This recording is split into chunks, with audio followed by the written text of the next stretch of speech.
नमस्कार, MP news में आप सभी का बहुत स्वागत है और आपके साथ मैं हूं श्रद्धा बुंदेला। केंद्रीय मंत्री ज्योतिरादित्य सिंधिया ग्वालियर चंबल में सक्रिय हो चुके हैं। यहां की सीटों को जीतने के लिए उन्होंने पार्टी के अभियानों से अलग सोशल इंजीनियरिंग का सहारा लेना भी शुरू कर दिया है। तो आखिर क्या है सिंधिया की ये रणनीति, जानते हैं मेरे सहयोगी सुनील से। सुनील, बहुत स्वागत। क्या कुछ जानकारी है इस तमाम मुद्दे पर? जी श्रद्धा, बिल्कुल। जो ग्वालियर चंबल की सीटें है वह अब की बार काफ़ी महत्वपूर्ण है। अब की बार माना जा रहा है कि जो भोपाल का सिंहासन है उसका रास्ता ग्वालियर चंबल के इलाके से तय होगा। बात करें पिछले समय की तो पिछले 2018 के चुनाव में ऐसा ही हुआ था कि वहां की 34 सीटों में 26 सीटों पर कांग्रेस ने फतह हासिल की थी। उसमें सिंधिया की बड़ी महत्वपूर्ण भूमिका थी। हालांकि बात करें वर्तमान परिस्थिति की तो वर्तमान परिस्थिति में वह बीजेपी में है और वर्तमान परिस्थिति ग्वालियर चंबल की जो सीटें हैं 34 सीटें, उसमें 17 पर कांग्रेस और बीजेपी बराबरी पर है।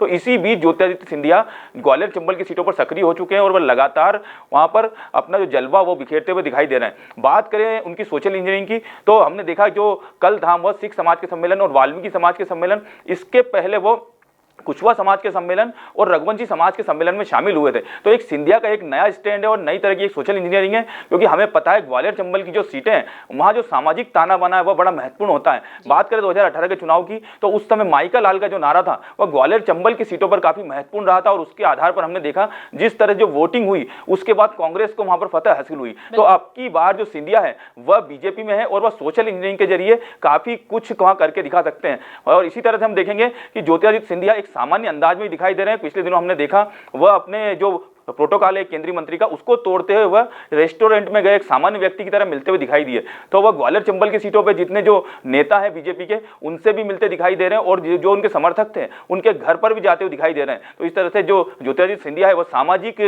जो ताना बाना है उसके लिए सोशल इंजीनियरिंग का जो फार्मूला है उसको साबित करते हुए या उसको यूज करते हुए दिखाई दे रहे हैं। जी बिल्कुल, लेकिन सुनील, कहीं ना कहीं हम देख पा रहे हैं कि सिंधिया का जो पूरा फोकस है वो गांधी परिवार पर है। क्या लगता है आपको, गांधी परिवार के अलावा कुछ और जो नेता हैं कांग्रेस के वो सिंधिया के निशाने पर आएंगे?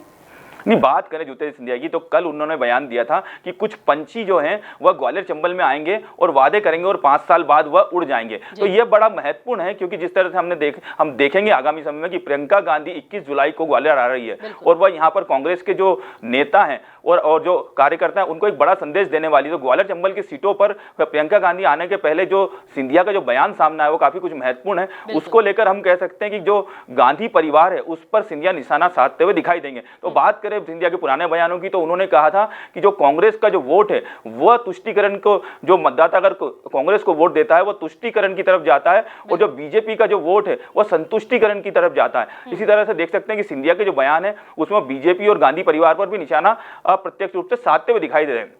हालांकि उसी बीच हमने देखा कि वह सीधे सीधे किसी का नाम नहीं लेते हुए दिखाई दे रहे हैं, लेकिन यह बड़ा महत्वपूर्ण है कि सिंधिया एक बार फिर से सक्रिय होते हुए बीजेपी के लिए किला लड़ाते हुए दिखाई दे रहे हैं। जी बिल्कुल सुनील, लेकिन हम देख पा रहे हैं कि कांग्रेस भी कहीं ना कहीं तैयार नजर आ रही है और जो चूंकि प्रियंका गांधी की सभा होने वाली है ग्वालियर में, उसको लेकर भी खास रणनीति वहां पर बनाई जा रही है। जी बिल्कुल, जो 21 जुलाई है काफी महत्वपूर्ण होगा ग्वालियर चंबल की सीटों पर और कांग्रेस के लिए इन सीटों पर बड़ी एनर्जी का दिन होगा, क्योंकि उस दिन प्रियंका गांधी वहां पर जनसभा को संबोधित करेगी। हमने पिछले दिनों देखा संस्कार धानी जबलपुर में प्रियंका गांधी की सभा के बाद जो कांग्रेस के नेता थे वो चार्ज दिखाई दिए और जो कार्यकर्ता थे उनमें भी एक ऊर्जा दिखाई दी। इसी तरह से ग्वालियर चंबल की जो सीटें अब की बार वह काफी महत्वपूर्ण हो जाती है, क्योंकि पिछले बार कांग्रेस ने यहीं पर फतह हासिल करके जो भोपाल का सिंहासन है या कहीं मध्य प्रदेश का सिंहासन है वह हासिल किया था। और जो 21 जुलाई की जो प्रियंका गांधी आने वाली ग्वालियर चंबल की सीटों पर, तो ये काफी कुछ महत्वपूर्ण होगा और यह एक जो कांग्रेस के जो नेता हैं उनके लिए भी एक बड़ा एनर्जी बूस्टर होगा। तो इस तरह से हम देखेंगे कि जो आगामी जो समय है वहां पर जो सिंधिया से निपटने के लिए उन्होंने प्रियंका गांधी को उतारा है,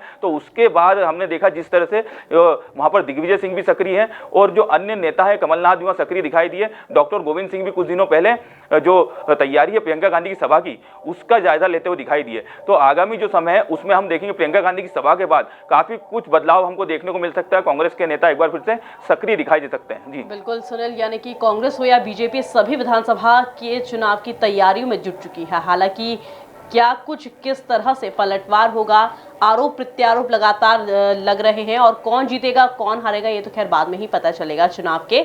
लेकिन अभी फिलहाल हम देख रहे हैं कि सभी पार्टियां एक दूसरे पर आरोप प्रत्यारोप लगा रही हैं। तो फिलहाल इसमें इतना ही। रुकते एक छोटे से ब्रेक के लिए, ब्रेक के बाद जल्द हाजिर होंगे। बने रहिए एमपी न्यूज के साथ।